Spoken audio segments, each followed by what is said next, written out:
दिशा में नैऋत्य कोण, मध्य में यम का जो नगर है और संपूर्ण नगर जो है वज्र का बना हुआ है, देवताओं से भी अभेद्य है। तस्मिन् पुर अस्ते शुभगम चित्रगुप्तस्य मंदिरम, और उस नगर में चित्रगुप्त का सुंदर मंदिर है। मंदिर पंचविंशति सख्या योजन विस्तरण तथा 150 योजन अर्थात 25 योजन की लंबाई और चौड़ाई में फैला हुआ है। उसकी ऊंचाई 10 योजन है। लोहे की 4 तैयारियों बनी हुई है और आवागमन के लिए सैकड़ों गलियां हैं। वह विमान समूहों से घिरा हुआ है और गायन वादन से निनादित है।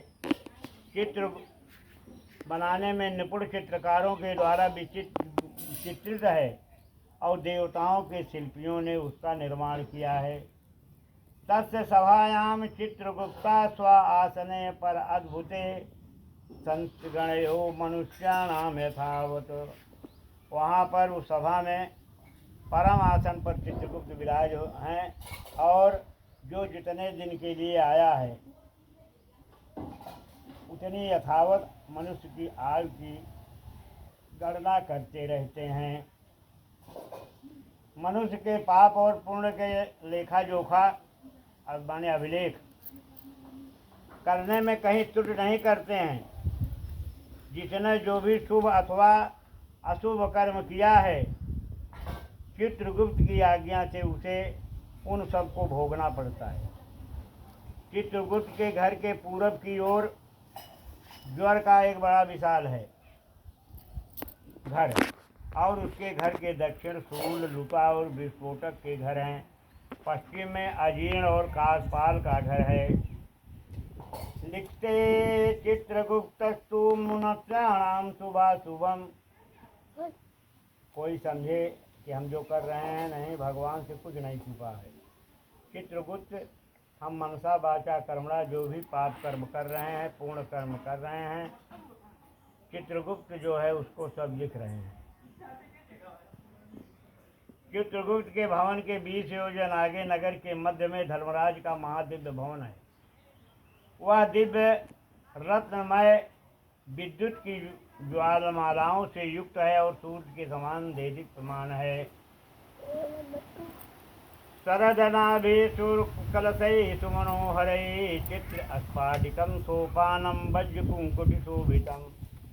शरदकालीन मेघ के समान उज्ज्वल, निर्मल एवं सुवर्ण के बने हुए कलशों से अत्यंत मनोहर है। स्फटिक की बनी हुई सीढ़ियाँ हैं। हीरा का फर्श है। मुक्त जाल गवाम च पाताका ध्वजभूषितम नानाद्रुमलता गुल्मये निष्कंठैः विराजतैः। रोशनदानों में मोतियों की झालर लगी हुई है। घंटा और नगाड़ों से निनादित है। वो अनेक आश्चर्यों से परिपूर्ण है। स्वर्ण निर्मित सैकड़ों किवाड़े लगे हुए हैं। इस प्रकार अन्य भूषणों से धर्मराज का पुर सदा शोभित रहता है। इसका निर्माण किसने किया है? विश्वकर्मा ने अपने आत्मयोग के प्रभाव से इसका निर्माण किया है। तस्मिन्नस्ति सभा दिव्यम शतयोजानमायता अर्क प्रकाशम भ्राजीणो सर्वता काम रूपिणी। धर्मराज के भवन में 100 योजन लंबी चौड़ी दिव्य सभा है।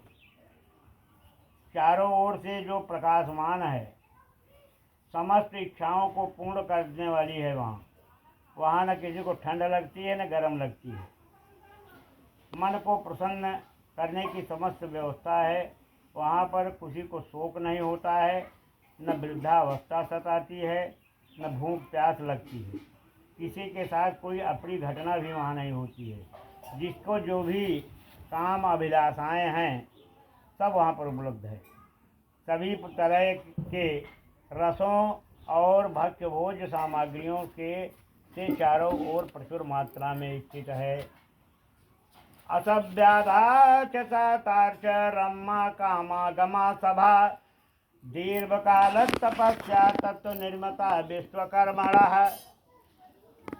उस बाधा रहित रमणीय और कामनाओं को पूर्ण करने वाली इस सभा का निर्माण बहुत दिन तक विश्वकर्मा ने तपस्या करके इसका निर्माण किया। उसमें कठोर तपस्या करने वाले सुव्रती सत्यवादी सन्यासी सिद्ध एवं पवित्र कर्म करके शुद्ध हुए पुरुष ही जाते हैं। तस्याम धर्मो भगवान आसने असुमनुपे उसुबे कुंडला अलंकृता श्रीमान महामुकुटमंडिता। और उस सभा में 10 योजन विस्तार और सभी प्रकार के रत्नों से सुशोभित उत्तम आसन पर धर्मराज विद्यमान रहते हैं। ये सज्जनों श्रेष्ठ पुरुषों के साथ मस्तक पर छत्र सुशोभित रहता है, कानों में कुंडल, महामुकुट, सभी प्रकार के मेघमय समान क्रांति वाले अलंकारों से सुशोभित हैं। हाथ में चावर लेकर के अप्सराएं पंखा झलती रहती हैं। गंधर्वाणाम समूहश्च नीतवाद नित्य गई। वहाँ पर अप्सराएं जो है गायन वादन नित्यादि कर रही हैं। और मृत्युनापासहस्तेन कालेन च बलीयसः। हाथ में पास लिए हुए मृत्यु और बलवान काल जो विचित्र आकृत वाला है, चित्रगुप्त एवं कृतांत के द्वारा वे सेवित हैं। पास दंडाधरे उग्रे निदेश वसुवर्तने स्वाधांतो बहिर्सदो मूर्ता अमुताच एक खगा आत्र वशिष्ठ पुरुषो दक्षिकृत अंगिराः जमदग्नो मृगश्चैव पुलस्य नारदादभि। धर्मराज की सभा में जो है अत्र वशिष्ठ पुलस्य दक्ष अंगिरा जमदग्न परशुराम भृगु पुलस्य अगस्त ऐसे बहुत से